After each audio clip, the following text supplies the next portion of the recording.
Hello అండి. Tailoring రాని వాళ్ళు కూడా చాలా ఈజీగా అండ్ పర్ఫెక్ట్గా normal pant cutting and stitching ఎలా చేసుకోవాలో ఈ వీడియోలో చేసేద్దాం రండి.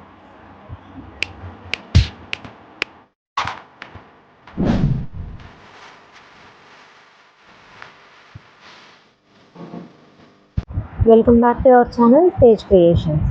ఇవాళ మన వీడియోలో నార్మల్ ప్యాంట్, అదే పంజాబీ డ్రెస్ ప్యాంట్ అంటాం కదా, అది ఎట్లా కటింగ్ చేసుకోవాలో చూద్దాము. అండ్ ఇదిగోండి, నేను క్లాత్ని 4 ఫోల్డ్స్ అయితే వేసాను.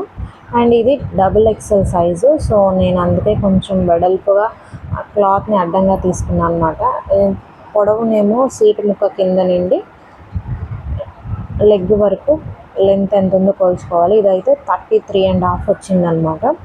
33.5 అంటే నేను లెంత్ 36 తీసుకుంటున్నా. 36.5 అంటే 3 ఇంచెస్ ఎక్స్ట్రా ఎందుకు పెట్టానంటే కాటన్ క్లాత్ కదా, ఇంకా షింక్ అవుతుందన్నమాట మనం స్టిచ్ చేశాక, ఒక వాష్ పడ్డాక. సో ఇంకొక 1 ఇంచ్ ఎక్స్ట్రా పెట్టుకుంటున్నా.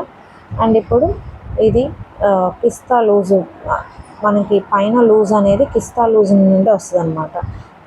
ప్యాంట్ని 4 ఫోల్డ్స్ వేసేసి ఇట్లా కిస్తా దగ్గర థైకి కరెక్ట్గా సమానంగా పట్టుకొని లూజ్ చూస్తే తెలుస్తుంది అనమాట. నాకు 21 ఇంచెస్ లూజ్ వచ్చింది.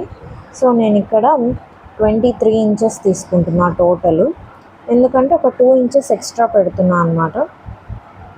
చెప్తున్నా కదా, మళ్ళీ అది షింక్ అవుతుంది అండ్ కాటన్ది కాబట్టి ఒక 1 or 2 ఇంచెస్ ఎక్స్ట్రా తీసుకోవడమే బెస్ట్. అందులోనూ ఇది డబుల్ ఎక్సెల్ సైజ్ అంటున్నాను కాబట్టి కొంచెం పాసిబిలిటీ తక్కువ అనమాట. అందుకని మనం ఎక్స్ట్రాని పెట్టుకోవాలండి. ఇది కిస్తా లెంత్ అండి. సేమ్ మిడిల్లో కిస్తా లెంత్ ఉంటుంది కదా సీటు ముక్క కింద నుండి, అది పట్టుకొని ఇక 10.5 ఉంది. నేనైతే 11.5 మార్క్ చేసుకుంటున్నాను. 11.5కి 1 ఇంచ్ ఎక్స్ట్రా మార్కింగ్ చేసుకుంటున్నాను.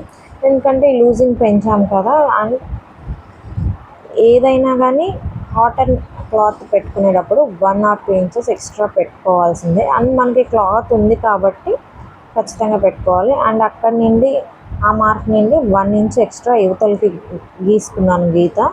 అది మన రౌండ్ కోసం అనమాట. ఈ మార్క్ని కలిపేశాక ఇక్కడ చిన్న రౌండ్ గీసుకుంటాం కదా, ఆ షేప్ కోసం. అండ్ ఇప్పుడు పైన కూడా మార్కింగ్ చేసేస్తున్నాను చూడండి. అండ్ మీకు అర్థమవుతుందో లేదో, ఇది ఇలా ఈ 3-4 కొలతలే ఉంటాయండి ప్యాంట్ అనేది, నార్మల్ ప్యాంట్కి. ఇంకెక్కువ కొలతలు కూడా ఉండవు. అండ్ ఇదే సైజు నార్మల్ మెజర్మెంట్ ఉన్న వాళ్ళకైతే పటియాలా వచ్చేస్తుంది. అండ్ ఇప్పుడు ఇది నేను ఇక్కడ లెగ్ లూజ్ కొలిచానండి. లెగ్ లూజు 8 ఇంచెస్ వచ్చింది. 8 ఇంచెస్ అంటే నేను 11 ఇంచెస్కి మార్కింగ్ చేసుకున్నాను. అంటే 8 ఇంచెస్ అసలు అండ్ 3 ఇంచెస్ ఖర్చు కోసం మార్కింగ్ చేసుకున్నాను. సో ఇప్పుడు ఈ మార్కింగ్ని ఆ లెగ్ లూజ్తో పాటు ఈ మార్కింగ్ని కలిపేసుకోవాలి. నార్మల్గా చెప్తున్నా కదండి, నార్మల్ సైజు వాళ్ళకి, మీడియం సైజు వాళ్ళకి అయితే ఇది ఖచ్చితంగా పటియాలా ప్యాంట్ వచ్చేస్తుంది అనమాట. డబల్ ఎక్సెల్ సైజు కాబట్టి ఇంత క్లాత్ పడుతుంది, కానీ నార్మల్ సైజు వాళ్ళకైతే ఖచ్చితంగా వచ్చేస్తుందండి.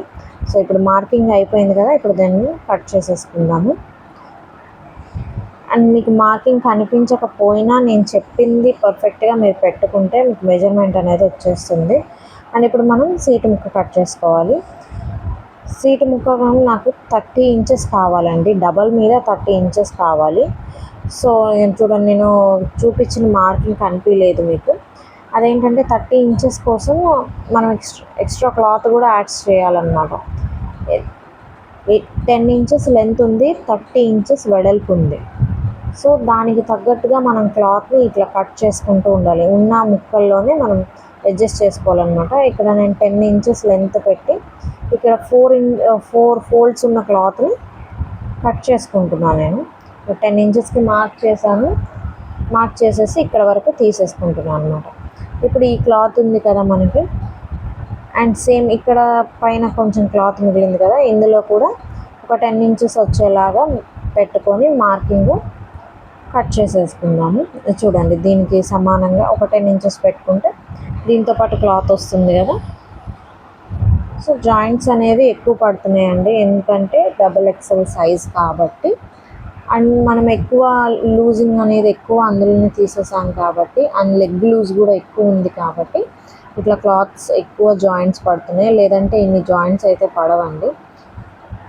ఇదైతే క్లాత్ డబుల్ సైజ్ కాబట్టే పడుతుంది. అండ్ చూడండి ఇప్పుడు ఇది 17 ఇంచెస్ వచ్చింది 4 ఫోల్డ్స్ మీద. మనకు కావాల్సింది 15 ఇంచెస్ 4 ఫోల్డ్స్ మీద, అంటే 15 ఇంచులు అంటే డబల్ మీద 30 వస్తుంది కదా, సో సరిపోతుంది. కటింగ్ అయితే అయిపోయింది. ఇప్పుడు స్టిచ్చింగ్ ఎలా చేసుకోవాలి చూద్దాం. ఫస్ట్ అయితే సీట్ ముక్క తీసుకోండి. మనం జాయింట్స్ అన్ని జాయింట్స్ ఉన్నాయి కదండి, క్లాత్లు చాలా ఎక్స్ట్రా ఉన్నాయి కదా, అన్నిటినీ జాగ్రత్తగా పెట్టుకొని ఈక్వల్గా జాయింట్ చేసేసుకోవాలి. ఫస్ట్ ఈ క్లాత్స్ అన్నీ ఫ్రంట్ బ్యాక్ చూసుకుంటూ, అదే లోపల బయట చూసుకుంటూ కరెక్ట్గా స్టిచెస్ వేసుకొని, ఎక్కువ స్టిచెస్ కూడా వేయకూడదండి. లోపల ఒక స్టిచ్ అండ్ పైన ఒక స్టిచ్ వేయాలి. ప్రతి జాయింట్కి వేయాల్సిందేనండి, అప్పుడే క్లాత్ అనేది స్టిఫ్గా ఉంటుంది. ఓన్లీ లోపల వేసి వదిలేసిన డబల్ స్టిచ్ వేయడం వల్ల ఏంటంటే క్లాత్ ఎక్కువ అక్కడే నలిగిపోతుంది అనమాట, ఎక్కువ చినిగిపోయే అవకాశం కూడా ఉంది. సో పై స్టిచ్ వేసుకోండి. ఇట్లా అన్ని జాయింట్ వేసేసుకున్న తర్వాత మనం అనుకున్న 30 ఇంచెస్ వచ్చిందో లేదో ఒకసారి చెక్ చేసుకున్నాం. సో చూడండి 30.5 మనకి కరెక్ట్గా వచ్చిందనమాట మెజర్మెంట్. ఇప్పుడు ఆ చివర ఈ చివర సన్నగా స్టిచ్ వేసేసుకుందాము ఫోల్డింగ్ చేసి. ఇది మనకి సీట్ అదే కవర్ చేస్తాం కదండి పైన ఫోల్డింగ్ కోసం, దానికోసం అనమాట. నాడా దగ్గర ఓపెన్ కోసం అట్లా ఫోల్డ్ చేసాము. ఇప్పుడు నాడా కోసం చిన్నగా 1 ఇంచ్ నేనైతే పట్టి వేసుకుంటున్నాను. 1 ఇంచే మడత పెడుతున్నాను అండి, ఎందుకంటే క్లాత్ మనకి తక్కువ ఉంది కాబట్టి 10 ఇంచెస్ లెంత్ ఉంది కదా. అండ్ ఇట్లా ఫోల్డ్ చేసి మొత్తంగా చివరి వరకు వచ్చేలాగా స్టిచ్ చేసేసుకోవాలి.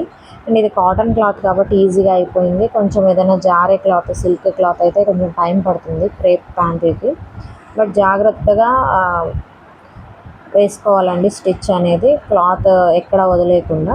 ఈ స్టిచ్ వేసిన తర్వాత ఈ క్లాత్ని మనం స్టిచ్ చేసిన సీట్ ముక్కని 4 ఫోల్డ్స్ వేసి కింద వైపు, అంటే పైన నాడా వేసుకునే వైపు కాకుండా కింద వైపు కట్స్ పెట్టుకోవాలి. మిడిల్లో కట్స్ పెట్టుకోవాలండి, క్లోజ్ ఉన్న వైపు కట్స్ పెట్టుకోవాలి. మనకి ఇక్కడ 3 కట్స్ వస్తాయన్నమాట. అండ్ ఇప్పుడు లెగ్స్ ఉన్నాయి కదా, అవి ఎట్లా స్టిచ్ చేయాలో చూద్దాము. ఫస్ట్ ఇవి 2 పార్ట్స్ ఉన్నాయి కదా, ఆ 2 పార్ట్స్ని సపరేట్గా తీసేసుకొని ఆ 2 పార్ట్స్కి ఒక సైడ్ ఉంటుంది కదా, ఇట్లా కర్వ్ పార్ట్ ఉంది కదా, రౌండ్ తీసాం కదా, అవి 2 జాయింట్ చేసుకోవాలి. ఒకటే పార్ట్కి 2 సైడ్స్ కలిపి జాయింట్ చేయకూడదండి, 2 పార్ట్స్ కలిపి జాయింట్ చేసుకోవాలి ఒక సైడు. అప్పుడు మనకి క్లాత్ వస్తుంది కదా. ఇప్పుడు ఈ క్లాత్ని సీట్ ముక్కకి జాయింట్ చేసుకోవాలి మనం. అది ఎలాగంటే సీట్ ముక్కని, అండ్ ఇది కూడా మనం 4 ఫోల్డ్స్ వేసి కట్ పెట్టుకోవాలి. అండ్ కట్స్ పెట్టుకున్న తర్వాత ఇట్లా సీట్ ముక్కను వేసి, సీట్ ముక్క మన పై వైపుకి మంచిగా ఉండాలండి. అండ్ ఇది లోపల వైపుది బయటకు ఉండాలి. పైన లెగ్ క్లాత్ ఇలా పెట్టి ఈ కుచ్చులు పెట్టుకోవాలండి. అండ్ ఈ ఫ్రీస్ కూడా కేవలం ఇక్కడ వరకే ఉండాలండి. ఒక కట్ ఉంటుంది కదా, ఆ కట్ని మీరు మార్క్ చేసుకున్న తర్వాత ఇక్కడ వరకు, అంటే ఓన్లీ కిస్తా దగ్గర మాత్రమే ఫ్రంట్ బ్యాక్ ఫ్రిల్ అనేది రావాలి. పంజాబీ డ్రెస్ అంటే అదే ఆ నార్మల్ డ్రెస్ ప్యాంట్కి కంపల్సరీ కుచ్చు అంతా కిస్తా దగ్గరే ఉంటుంది. రౌండ్గా పెట్టుకోకూడదు, సైడ్స్ పెట్టుకోకూడదు. సైడ్స్ పెట్టుకుంటే అది సెమీ పటియాలా కానీ అయిపోతుంది. సో అటు వెళ్ళనివ్వకండి, కుచ్చు అంతా ఇటే పెట్టుకోండి. అండ్ ఇప్పుడు మిడిల్లో ఆ కట్ ఈక్వల్ అయిపోయిన తర్వాత ఇక్కడ వరకు వచ్చిన కుచ్చు అంతా మళ్ళీ నార్మల్గా స్టిచ్ వేసేసుకుంటూ మళ్ళీ మిడిల్లో ఫ్రీజ్ పెట్టుకోవాలి. మిడిల్లో అంటే మనం కట్ పెట్టుకున్నాం కదా, ఆ కట్ మన కుట్టు ఉంది కదా అది ఈక్వల్ అయ్యేలాగా ఇట్లా ఫ్రిల్ పెట్టుకోవాలి. అండ్ పెట్టిన తర్వాత హాఫ్ నుండి మళ్ళీ అటు నుండి రివర్స్ పెట్టుకోవాలి. అంటే ఆపోజిట్లో అక్కడే మిడిల్లో ఉంది కదా, మిడిల్ కట్ దగ్గరే, ఎక్కడ కాదు, కన్ఫ్యూజ్ అవ్వకండి. మిడిల్లో పెట్టిన దగ్గరే ఇట్లా మనకి వెనక పార్ట్కి వస్తుంది కదా, ఇది అక్కడ వెనక కిస్తా దగ్గర ఇట్లా వస్తుందన్నమాట. ఇట్లా మిడిల్లోకి వచ్చేలాగా మీ కరెక్ట్కి 2 కట్స్ ఈక్వల్ అయ్యేలాగా పట్టుకొని ఎంత క్లాత్ ఉంటే అంత క్లాత్ ఇట్లా ఆపోజిట్ సైడ్లో ఇక్కడే ఫ్రిల్ పెట్టేయాలి మొత్తం. ఆ కట్ వరకు వచ్చేలాగా క్లాత్ని అడ్జస్ట్ చేసుకొని ఫ్రిల్ మొత్తం ఆపోజిట్లో ఇట్టే పెట్టేయాలి. అండ్ ఓన్లీ పిస్తా దగ్గరే ఉంది. అండ్ ఇప్పుడు మళ్ళీ అక్కడ ఫ్రిల్ వేసేసిన తర్వాత నార్మల్గా మళ్ళీ స్టిచ్ చేసుకొని మిగిలిన క్లాత్ని మళ్ళీ ఆ చివరి వరకు ఇప్పుడు ఫస్ట్లో స్టార్టింగ్లో పెట్టుకున్నాం కదా, అలాగే ఈ చివరిలో ఫ్రిల్ పెట్టుకోవాలి, కుచ్చు పెట్టుకోవాలి. ఆ కుచ్చు కూడా ఆపోజిట్లోనే పెట్టాలండి. ఫస్ట్ మనం ఏ సైడ్ పెట్టామో దానికి ఆపోజిట్లోనే ఈ 2 ఫ్రిల్స్ అనేవి పెట్టాలి. అంటే హాఫ్ నుండి ఫ్రిల్ అనేది మారుతుందన్నమాట. ఇట్లా ఆపోజిట్లో ఎందుకు పెట్టాలి అని దానివల్ల యూజ్ ఏంటనేది నేను మీకు ఇప్పుడు క్లియర్గా చూపిస్తాను చూడండి. ఈ ఫ్రిల్ వేసేసిన తర్వాత మనం క్లాత్ ఉంది కదా, దాన్ని మనం పై స్టిచ్ వేసుకోవాలి కదా, దానికోసం మీకు ఇప్పుడు చూపిస్తాను ఆ యూజ్ ఏంటనేది. అండ్ చూడండి, ఇప్పుడు ఇట్లా ఓపెన్ చేసాం కదా, ఓపెన్ చేసినప్పుడు ఇది ఉంది మిడిల్లో ఫ్రిల్ ఉంది కదా, ఈ కుచ్చుల వల్ల ఆ క్లాత్ అనేది ఎటు అటు సపరేట్ వస్తుంది అన్నమాట. ఇట్లా ఎటు అటు సపరేట్ రావడం వల్ల కూర్చొని లెగిసినప్పుడు మనకి ఇబ్బంది లేకుండా ఉంటుంది. నార్మల్ ప్యాంట్ కదండి, మనకి కిస్తా దగ్గర పట్టేసినట్టు ఉంటుంది. అలా పట్టకుండా ఉండాలంటే ఇలా వేసుకోవాలి. అండ్ ఇప్పుడు పై స్టిచ్ కూడా వేసేసాక ఈ 2 సైడ్స్ కూడా జాయింట్ చేసేయాలి. అంటే ఇంకో రౌండ్ ఉంది కదా, అంటే మనము దీన్ని క్లోజ్ చేసేయాలన్నమాట. ప్యాంట్ని ఇంకో సైడ్ పెట్టుకొని ఆ 2 సైడ్స్ మళ్ళీ ఆ రౌండ్ వస్తుంది కదా, అటు వరకు క్లోజ్ చేసేసుకోవాలి.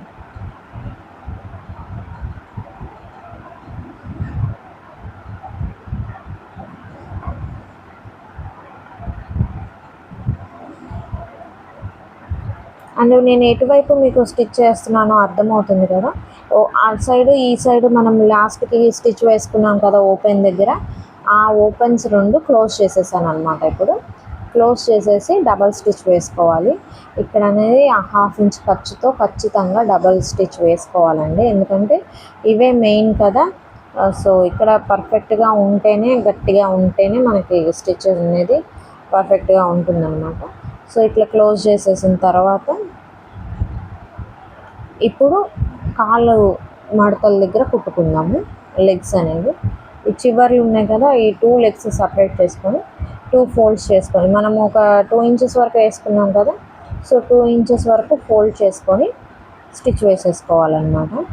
అండ్ ఎక్కువ ఫోల్డింగ్ అయితే చేయట్లేదండి నేను, ఎందుకంటే 1 ఇంచ్ మనము ఎక్స్ట్రా పెట్టుకున్నాం కదా లెంత్ కావాలి అని. కాటన్ది లెంత్ ఒకసారి స్ట్రింక్ అయిపోతుంది కాబట్టి ఒక 1 ఇంచ్ ఎక్స్ట్రా పెట్టుకున్నాం లెంత్. సో దానికోసం అనమాట ఇట్లా ఒక స్టిచ్ పైన వేసి అండ్ ఈ ఎడ్జ్కి కూడా ఇంకో స్టిచ్ వేసేసుకోవాలి. దానివల్ల లెగ్ క్లాత్ అనేది నిలబడుతుంది అనమాట, ప్యాంట్ అనేది. మీకు కావాలంటే ఈ స్టిచ్తో పాటు మిడిల్లో 2 స్టిచెస్ కూడా వేసుకోవచ్చు. నేనైతే ప్రిఫర్ చేయను, ఎందుకంటే ఎక్కువ స్టిచెస్ వేయడం వల్ల క్లాత్ పాడైపోతుంది. మీకు కావాలనుకుంటే వేసుకోవచ్చు. మధ్యలో ఏదన్నా క్లాత్ పెడితే మీకు ఇంకా స్టిఫ్గా ఉంటుందన్నమాట. అండ్ ఇది సేమ్ ఇంకో లెగ్ కూడా అలాగే స్టిచ్ చేసేసిన తర్వాత ఇప్పుడు ఈచ్ లెగ్ని సపరేట్ చేసేసుకొని మిడిల్లోకి ఫోల్డ్ చేసుకొని ఇప్పుడు మనం 8 ఇంచెస్ మార్క్తో స్టిచ్ వేసేసుకుందాం. క్లోజ్ చేసేసుకొని స్టిచ్ వేసేసుకుందాము. ఏ కాలుకి ఆ కాలు సపరేట్ చేసేసుకోవాలండి. అండ్ ఈ క్లిప్ మిస్ అయిపోయింది, నేను ఎట్లా పట్టుకున్నాను అని మీకు స్టిచ్చింగ్ చేస్తూ ఉంటే మీకు అర్థమైపోతుందండి.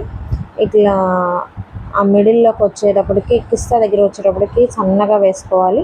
అండ్ చివరికి మనకి లెగ్ దగ్గర వచ్చేటప్పటికి మనం ఎంత మార్కింగ్ పెట్టుకున్నామో అంత మార్కింగ్లో 8 ఇంచెస్ వచ్చేలాగా మార్క్ చేసుకొని స్టిచ్ వేసేసుకోవాలి. అండ్ దీన్ని కూడా డబల్ స్టిచ్ వేసేస్తే ఫినిషింగ్ అయిపోయినట్టేనండి. అంతే, చాలా సింపుల్ అండి. ఇంకా ఎక్కువ స్టిచెస్ కూడా వేయాల్సిన అవసరం లేదు. ఓన్లీ 2 స్టిచెస్ చాలు. ఇంకెక్కువ వేసిన క్లాత్ అనేది పాడైపోతుంది అనమాట. అండ్ ఎక్కువ అవసరం కూడా లేదండి, ఎందుకంటే ఇది ప్యాంట్ కాబట్టి. సో ఇప్పుడు నేను మనకి సీట్ ముక్క అనేది 30 ఇంచెస్ వచ్చింది కాబట్టి నడుము లూజు. ఒక 35 ఆర్ 36 ఇంచెస్తో మనకి నాడా అనేది కుట్టుకోవాలండి. నాడా అనేది కంపల్సరీ కదా ప్యాంట్లకి. సో నాడా స్టిచ్ చేసుకోవడానికి నేను 36 ఇంచెస్ వచ్చేలాగా క్లాత్ తీసుకున్నాను. సీట్ మీకు ఎంత అయితే ఉంటుందో దానికి ఒక 5 to 6 ఇంచెస్ ఎక్స్ట్రా ఉండేలాగా నాడా అయితే తీసుకోవాలి. చూడండి 18 ఇంచెస్ వచ్చింది కాబట్టి ఆల్మోస్ట్ 36 ఇంచెస్ నాకు పర్ఫెక్ట్ వచ్చేసింది. సో ఇప్పుడు ఫినిషింగ్ చేసేసుకుందాం.